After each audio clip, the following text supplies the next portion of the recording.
أن ابن عباس رضي الله عنهما قال: لما خرجت الحرورية اعتزلوا في دار على حدتهم وكانوا 6000. قال ابن عباس رضي الله عنهما: فقلت لعلي رضي الله عنه: يا أمير المؤمنين أبرد بالصلاة لعلي أكلم هؤلاء القوم. فقال علي رضي الله عنه: إني أخافهم عليك، وذلك لعلم علي رضي الله عنه بأنهم قوم سوء وقوم خيانة، لا يشكرون نعمة ولا يفون بعهد ولا يحترمون نفسا مهما كانت، وهذا شأن الخوارج دائما على مر الأزمان. فقال: كلا إن شاء الله. قال ابن عباس رضي الله عنهما: كلا إن شاء الله. قال رضي الله عنهما: فلبست أحسن ما يكون من حلل اليمن وترجلت. فلبس لباسا حسنا ودخل عليهم بمظهر حسن. قال العلماء: مراد ابن عباس رضي الله عنهما من هذا أن يبين لهم قلة علمهم وسقم فهمهم، وأنهم يجهلون حتى ما يتعلق باللباس، فضلا عن كبار مسائل الأمة. ولذلك يقول رضي الله عنه: ودخلت عليهم نصف النهار وهم يأكلون، وفي رواية: وهم قائلون في نحر الظهيرة، فقالوا: مرحبا بك يا ابن عباس، فما هذه الحلة؟ على عادة الخوارج من استحقار غيرهم وإنكارهم بغير علم، فقالوا: فما هذه الحلة؟ استحقارا لابن عباس رضي الله عنهما وأنه يلبس هذا اللباس الجميل، وينكرون هذا منه. فقال رضي الله عنه: قلت: ما تعيبون علي؟ لقد رأيت رسول الله صلى الله عليه وسلم يلبس أحسن ما يكون من الحلل. ونزلت: قل من حرم زينة الله التي أخرج لعباده والطيبات من الرزق. فأوقفهم هنا يا إخوة على جهلهم وعلى قلة علمهم، فهم لا يعرفون حتى هذه المسألة. قالوا: فما جاء بك؟ قال: قلت لهم: أتيتكم من عند أصحاب النبي صلى الله عليه وسلم المهاجرين والأنصار، ومن عند ابن عم النبي صلى الله عليه وسلم وصهره، وعليهم نزل القرآن، فهم أعلم بتأويله منكم، وليس فيكم منهم أحد. فبين لهم فضل مخالفيهم وأنهم دونهم بكثير في الفضل، وليس مع الخوارج واحد من صحابة رسول الله صلى الله عليه وسلم حتى يقولوا إن الحق معه. لأبلغكم ما يقولون وأبلغهم ما تقولون. فقال بعضهم: لا تخاصموا قريشا، فإن الله يقول: بل هم قوم خصمون. وهذا ما وجدناه في المناصحة، فإن كثيرين منهم يأبون النقاش ولا يقبلون الأدلة، كما سأذكر هذا إن شاء الله عز وجل في التجارب مع المناصحة. قال ابن عباس رضي الله عنهما: وما أتيت قوما قط أشد اجتهادا منهم، مسهمة وجوههم من السهر كأن أيديهم وركبهم ثنية تثنى عليهم. فقال بعضهم: لنكلمنه ولننظرن ما يقول. قلت: هاتوا ما نقمتم على أصحاب رسول الله صلى الله عليه وسلم وابن عمه. قالوا: ثلاث عندهم هن موبقات مكفرات يستحق بسببها صحابة رسول الله صلى الله عليه وسلم القتل. قلت: ما هن؟ قال قائلهم: فأما إحداهن فإنه حكم الرجال في أمر الله، وقال الله: إن الحكم إلا لله. ما شأن الرجال والحكم؟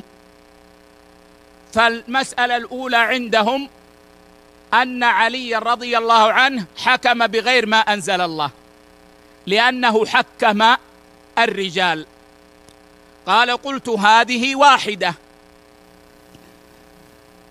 قالوا: وأما الثانية فإنه قاتل ولم يسب ولم يغنم. إن كانوا كفارا لقد حل سبيهم، ولئن كانوا مؤمنين ما حل سبيهم ولا قتالهم. الثانية يقولون إنه قاتل ولم يسب ولم يغنم، فالذين قاتلهم إما أنهم كفار فيحل سبيهم وغنائمهم، وإما أنهم غير كفار فلا يحل قتالهم ولا سبيهم. قلت: هذه ثنتان، فما الثالثة؟ قالوا: ومحى نفسه من أمير المؤمنين، فإن لم يكن أمير المؤمنين فهو أمير الكافرين. وهذه يا إخوة سبحان الله صفة موجودة في الخوارج، وهي التكفير باللوازم. التكفير باللوازم. جلس مع فلان إذن هو يواليه فهو كافر. فإلى اليوم نرى أن الخوارج يكفرون باللوازم التي ترد في أذهانهم. قال: قلت: هل عندكم شيء غير هذا؟ قالوا: حسبنا هذا يكفي، 3 موبقات. قال: قلت لهم: أرأيتم إن قرأت عليكم من كتاب الله جل ثناؤه وسنة نبيه صلى الله عليه وسلم ما يرد قولكم أترجعون؟ قالوا: نعم.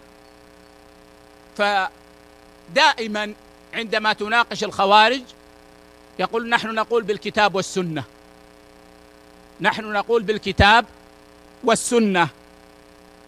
قال: أما قولكم حكم الرجال في أمر الله، فإني أقرأ عليكم في كتاب الله أن قد صير حكمه إلى الرجال في ثمن ربع درهم، فأمر الله تبارك وتعالى أن يحكموا فيه.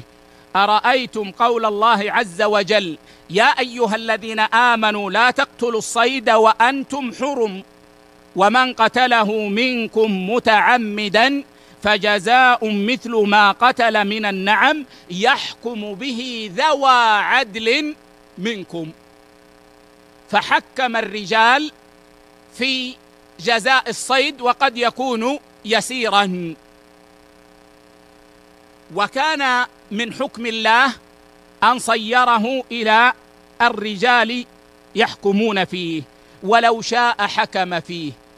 فجاز من حكم الرجال.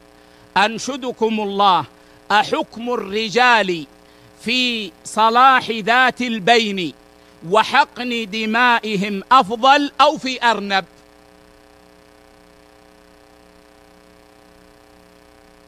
قالوا: بلى هذا أفضل. بلى هذا أفضل. قال: وقال في المرأة وزوجها: وإن خفتم شقاق بينهما فابعثوا حكما من أهله وحكما من أهلها. الآية: فنشدتكم الله أحكم الرجال في صلاح ذات بينهم وحقن دمائهم أفضل من حكمهم في فرج امرأة؟ قالوا: اللهم بل في حقن دمائهم وإصلاح ذات بينهم. فقال لهم ابن عباس رضي الله عنهما: خرجت من هذه؟ قالوا: نعم.